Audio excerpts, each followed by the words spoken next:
எல்லோருக்கும் வணக்கம். எப்படி இருக்கீங்க? நல்லா இருக்கீங்களா? எப்பொழுதும் போல் ஒரு பரபரப்பான அரசியல் தகவலோடு உங்களை சந்திப்பதில் மற்றற்ற மகிழ்ச்சி. உண்மையிலேயே ஒரு மிகப்பெரிய பரபரப்பான நாள். அந்த பிக் பிரேக்கிங் நியூஸ் என்று சொல்வோம். உண்மையிலேயே அந்த பிக் பிரேக்கிங் நியூஸ் இன்று வந்திருக்கிறது. முன்னாள் அமைச்சர் செந்தில் பாலாஜி திராவிட முன்னேற்ற கழகத்திலே நல்ல அளவிலே கொங்கு பகுதியிலே கோலோச்சி அரசியல் செய்து கொண்டு பிறகு அமலாக்கத்துறையால் கைது செய்யப்பட்ட அமைச்சர் செந்தில் பாலாஜி கிட்டத்தட்ட ஒரு 1.5 வருடங்களுக்கு மேலாக நீண்ட ஒரு சட்ட போராட்டத்திற்கு பிறகு ஜாமீனில் வெளியே வருகிறார். சற்று முன்னர் உச்சநீதிமன்றம் அந்த உத்தரவை பிறப்பித்தது. சுப்ரீம் கோர்ட்டிலே இந்த வழக்கு விசாரணை கடந்த சில வாரங்களாக நடந்து வந்தது. கிட்டத்தட்ட 15 நாட்களுக்கு முன்பாக உச்சநீதிமன்றம் தேதி குறிப்பிடப்படாமல் இந்த தீர்ப்பு சொல்லும் தேதியை ஒத்தி வைத்திருந்தது.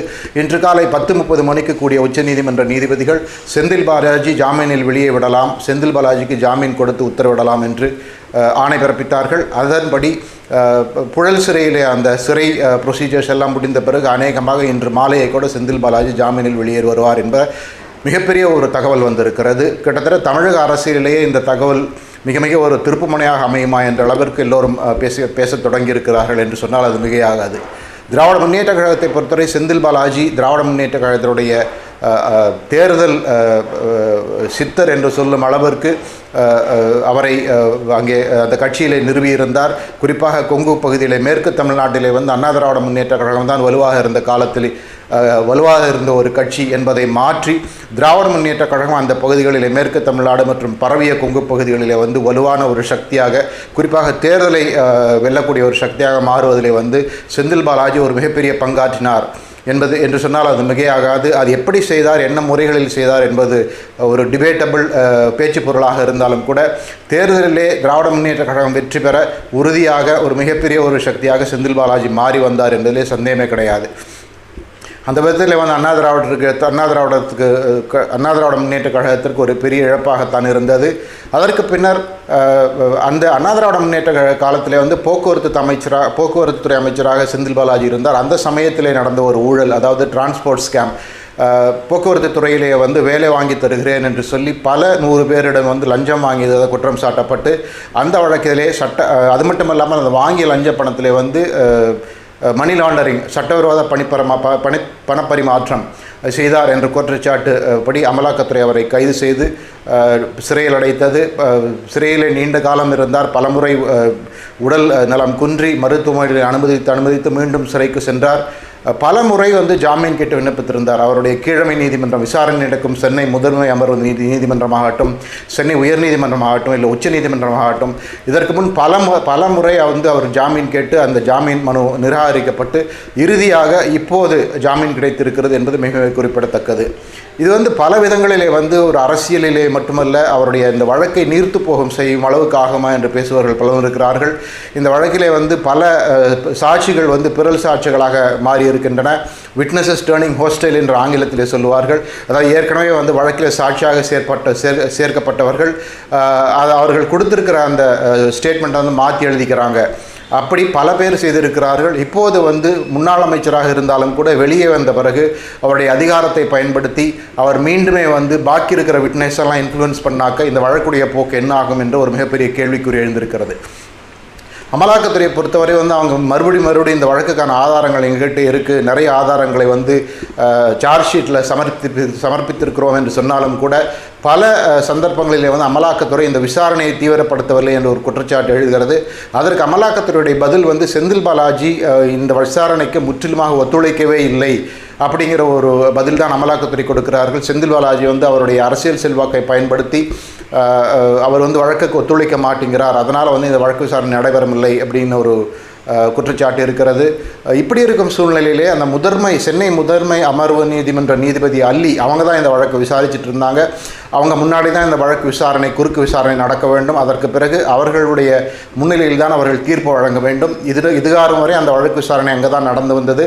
அந்த செய்தியை தான் அடிக்கடி நம்ம பார்த்தோம். அதாவது முதன்மை அமர்வு நீதிமன்றம் செந்தில் பாலாஜியுடைய நீதிமன்ற காவலை 50வது முறையாக நீட்டி இருக்கிறது, 52வது முறை நீட்டி இருக்கிறதுன்னு சொல்லிட்டு நம்ம ரொம்ப பல வாரங்களாக பார்த்து கொண்டது. இருந்தது. அந்த நீதிபதி திருமதி அல்லி அவர்கள் வந்து வேறொரு பதவிக்கு சமீபத்திலே போன வாரம் மாற்றப்பட்டிருக்கிறார்.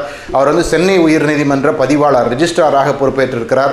ஆக அந்த சென்னை முதன்மை அமர்வு நீதிமன்றம், அதாவது இந்த விசாரணை டெய்லி பேசிஸில் நடக்க போகிற நீதிமன்றத்தில் யார் புதிய நீதிபதியாக வருவார்கள் என்ற பேச்சும் இருக்கிறது.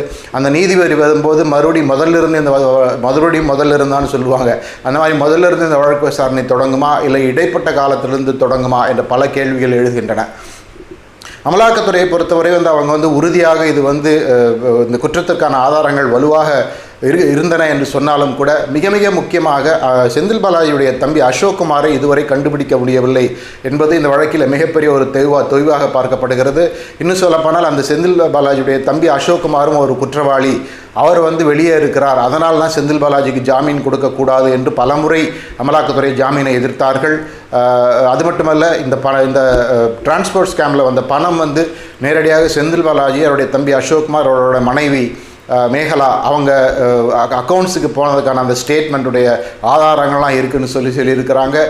அப்படி இருக்கும் சூழ்நிலையிலே வந்து இதற்கு முன் பலமுறை அதனால்தான் அவருக்கு ஜாமீன் வழங்கப்படவில்லை, ஆதாரங்கள் மிக மிக வலுவாக செந்தில் பாலாஜிக்கு எதிராக இருக்கின்றன சொல்லப்பட்ட சூழ்நிலையிலே வந்து உச்சநீதிமன்றம் இந்த வழக்கை நீண்ட விசாரணைக்கு பிறகு இன்று முடிவெடுத்திருக்கிறது.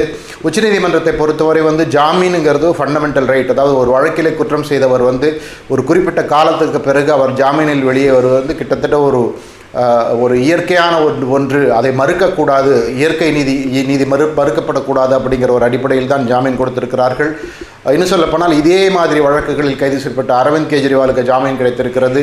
டெல்லியிலே பிற அரசியல்வாதிகளுக்கு ஜாமீன் கிடைத்திருக்கிறது. ஆந்திராவிலே தெலுங்கானா மாநிலத்தினுடைய முன்னாள் முதல்வர் உடைய மகள் கவிதாவுக்கு ஜாமீன் கிடைத்திருக்கிறது. ஆக இதைத்தான், அதனால் வந்து ஜாமீன் கிடைத்ததுனால வந்து செந்தில் பாலாஜியுடைய இந்த வழக்கு வந்து வீக்காக இருக்குது, செந்தில் பாலாஜி வந்து விடுதலை ஆகிவிடுவார் என்று சொல்ல முடியாது. இந்த ஜாமீன் வந்து சட்டத்திலே வந்து அவருக்கு கொடுக்கப்பட்டிருக்க ஒரு அதிகாரம், அந்த அதிகாரத்தை பயன்படுத்தி அவர் வெளியே வருகிறார். மற்றபடி வந்து இந்த விசாரணை நடந்து உறுதியாக ஒரு குற்றவாளியாக தீர்ப்பளிக்கப்படுவார் என்று சொல்பவர்கள் பலரும் இருக்கிறார்கள். தமிழக அரசியல் காட்சியை பொறுத்தவரை மிகப்பெரிய அளவில் மாற்றங்களை வரக்கூடும் என்பதில் எந்த சந்தேகம் கிடையாது. ஒரு சுவாரஸ்யமான விஷயம் என்னென்னு சொன்னால், விரைவிலேயே உதயநிதி ஸ்டாலின் வந்து துணை முதல்வராக போகிறார். அவர் முதல்வராக கூட வாய்ப்பு இருக்கிறது. அதாவது 2026 சட்டமன்ற தேர்தலுக்கு பிறகு அவர் முதல்வராக கூட வாய்ப்பு இருக்கும் சூழ்நிலையிலே செந்தில் பாலாஜி வந்து திமுகவிலே மீண்டும் rice from the Ashes like a Phoenix, அதாவது சாம்பலிலிருந்து எழும் ஃபீனிக்ஸ் பறவையாக மீண்டும் திமுகவில் வந்து மிக செல்வாக்கு பெற்ற அமைச்சராக இருப்பாரா என்ற கேள்விகள் எழுகின்றன. தமிழக முதலமைச்சர் மு.க.ஸ்டாலினை பொறுத்தவரை உடனடியாக அவர் செந்தில் பாலாஜியை வந்து பதவியேற்க சொல்லலாம். அதற்கு இப்போது சட்ட ரீதியாக எந்த தடவும் கிடையாது. ஒருவேளை வந்து செந்தில் பாலாஜி மீண்டும் அமைச்சராக பதவியேற்றால் அதற்கு பிறகுதான் யாராவது நீதிமன்றத்தை நாட முடியும். அதுவரை அவர் வந்து குற்றவாளின்னு தீர்ப்பாகலை அப்படிங்கிற ஒரு வாதத்தை வைத்து உறுதியாக செந்தில் பாலாஜி அடுத்த சில நாட்களிலேயே வந்து அமைச்சராக பதவியேற்கக்கூடும். அதுவும் மிக மிக முக்கியமான ஒரு அமைச்சராக பதவியேற்கக்கூடும் என்ற தகவல்கள் இருக்கின்றன. இதில் இன்னொரு சுவாரஸ்யமான பின்னணியும் சொல்கிறாங்க. இப்போ வந்து ஏற்கனவே வந்து திராவிட முன்னேற்ற கழகத்தில் வந்து சீனியர்கள், கட்சியில் பல காலமாக இருக்கும் முன்னணி திமுக அமைச்சர்கள் பலர் வந்து முணுமுணுக்கிறார்கள். எப்படி நாங்கள் வந்து ஒரு இளைஞருக்கு கீழே பணிபுரிவது என்று முணுமுணுக்கிறார்கள் என்ற ஒரு பேச்சு இருக்கிறது. அந்த பேச்சுக்களுக்கு முற்றுப்புள்ளி வைக்க ஒரே வழி, செந்தில் பாலாஜிக்கு ஒரு மிக மிக முக்கியமான ஒரு கேபினட் அந்தஸ்து கொடுத்து அவரை கிட்டத்தட்ட வந்து இரண்டாவது நம்பர் 2ஆக பாவித்து காட்டினால் அது வந்து இந்த சீனியர் மினிஸ்டர்ஸுக்கு எல்லாமே கிட்டத்தட்ட ஒரு மறைமுக எச்சரிக்கையாக இருக்கும். அதுவும் கூட நடக்கலாம் என்று பலரும் சொல்லுகிறார்கள். செந்தில் பாலாஜியை பொறுத்தவரை அவர் உடனடியாக அமைச்சர் பதவி ஏற்றுக்கொள்கிறாரா, இல்லை வந்து இந்த தீர்ப்பு வரட்டும் என்று சொல்கிறாரா என்பது பார்க்க வேண்டும். ஆனால் செந்தில் பாலாஜி பொறுத்தவரை ஒரு ஒரு கடைந்தெடுத்த அரசியல்வாதி, அவருடைய அரசியல் வந்து அவர் ஸ்மார்ட்டாக பண்ணுறவர். அதனால் இப்பொழுது அமைச்சர் பதவி எடுத்துக்கொண்டால் உடனடியாக அதை எடுத்துக்கொள்வார், அமைச்சர் பதவி வழங்கப்பட்டால் உடனடியாக அதை எடுத்துக்கொள்வார் என்று சொல்பவர்கள் பலரும் இருக்கிறார்கள். இப்படி பல காட்சிகள் தமிழக அரசியலே பெரிய அளவிலே திரும்பி வருவதற்கான வாய்ப்புகளை இன்றைய நாள் ஏற்படுத்தி கொடுத்திருக்கிறது. அது மட்டுமல்ல, 2026 சட்டமன்ற தேர்தலில் வந்து ஏற்கனவே திமுக வெற்றி பெறும் என்று பலரும் யூகித்திருக்கும் நிலையிலே செந்தில் பாலாஜி வெளியே வந்திருப்பது, மீண்டும் அவர் திமுகவில் முக்கியத்துவம் பெற்றால், கட்சியிலும் ஆட்சியிலும் பதவி பெற்றால் உறுதியாக மேற்கு தமிழ்நாட்டு பகுதிகளிலே, கொங்கு பகுதிகளிலே கிட்டத்தட்ட ஒரு 30-40 அசம்பிளி கான்ஸ்டிடியூவன்சிஸில் வந்து செந்தில் பாலாஜி திமுகவை ஒரு பெரிய வெற்றி பெற செய்வார் என்ற பேச்சு எழுந்திருக்கிறது. அந்தளவிற்கு அதிமுகவுக்கும் இது ஒரு மிகப்பெரிய பின்னடைவாக மாறும் என்பதில் எந்த சந்தேகமில்லை. இப்படி பல காட்சிகள் அரங்கேற இருக்கின்றன. ஆனால் மிக மிக முக்கியமாக செந்தில் பாலாஜி மீண்டும் அரசியலே வந்து அவர் ஏற்கனவே இருந்தது மாதிரி அந்த ராஜநடை போட்டு வருவாரா, இல்லை இப்போதைக்கு வந்து அந்த சைட்லைன்ஸ் அரசியலின் விளிம்பிலே இருந்து காட்சிகளை பார்க்கிறேன், இந்த வழக்கு முடியட்டும் என்று சொல்லுவாரா என்பது மட்டும்தான் கேள்வியாக இருக்கிறது. அண்ணா திராவிட முன்னேற்ற கழகத்தை பொறுத்தவரை அவர்களுக்கு ஒரு புதிய தலைவலி என்பது எந்த சந்தேகம் கிடையாது. பொறுத்திருந்து பார்க்க வேண்டும் செந்தில் பாலாஜியோட வழக்கு போக்கு எப்படி போகிறது. அவர் ஜாமீனிலே வெளியே வந்து உடனடியாக தீவிர அரசியலில் பங்கு கொள்கிறாரா, திராவிட முன்னேற்ற கழகத்தில் அவருக்கு வந்து முக்கியமான பதவி வழங்கப்படலாமா, அமைச்சரவை பதவி வழங்கப்படலாமா, அதெல்லாம் ஒரு பக்கம் இருக்க, இன்னொரு பக்கம் அமலாக்கத்துறை இந்த வழக்கை உண்மையிலேயே தீவிரமாக விசாரித்து அவருக்கு தண்டனை பெற முயற்சி தருவார்களா, அல்லது மெதுவாக படிப்படியாக இந்த வழக்கு இந்த வழக்கு நீர்த்து போகுமா, இப்படி பல கேள்விகள் எழுகின்றன. மிக மிக பரபரப்பான ஒரு நாள் அரசியலே, தமிழக அரசியலே கிட்டத்தட்ட ஒரு சிறிய திருப்புமுனையாக இந்த நாள் அமையக்கூடும் என்பதில் எந்த சந்தேகமில்லை. பொறுத்திருந்து பார்க்கலாம் செந்தில் பாலாஜி அரசியலில் என்ன செய்ய போகிறார் என்று. திராவிட முன்னேற்ற கழகம் செந்தில் பாலாஜி எப்படி கையாளப் போகிறது என்று பொறுத்திருந்து பார்க்கலாம். அதே போல செந்தில் பாலாஜியை எதிர்த்து இங்கே அரசியல் செய்திருக்கும் பிற சக்திகள், குறிப்பாக அதிமுகவில் அமைச்சர்கள், அதிமுகவில் அந்த கரூர் பகுதியை சேர்ந்த அமைச்சர்கள், மிக முக்கியமாக லண்டன் சென்றிருக்கும் தமிழக பாஜக தலைவர் அண்ணாமலை, அவர் திரும்பி வந்த பிறகு செந்தில் பாலாஜி எதிர்ப்பு அரசியல் என்ன ஆகிறது என்பதை பொறுத்திருந்து பார்க்க வேண்டும். இப்படி மிக முக்கியமான தகவல்களை உங்களோடு பகிர்ந்து கொள்ளத்தான் நான் வந்திருந்தேன். உங்கள் நேரத்துக்கு மிக்க நன்றி. வேறொரு தகவலோடு நான் மீண்டும் உங்களை சந்திக்கிறேன். மிக்க நன்றி.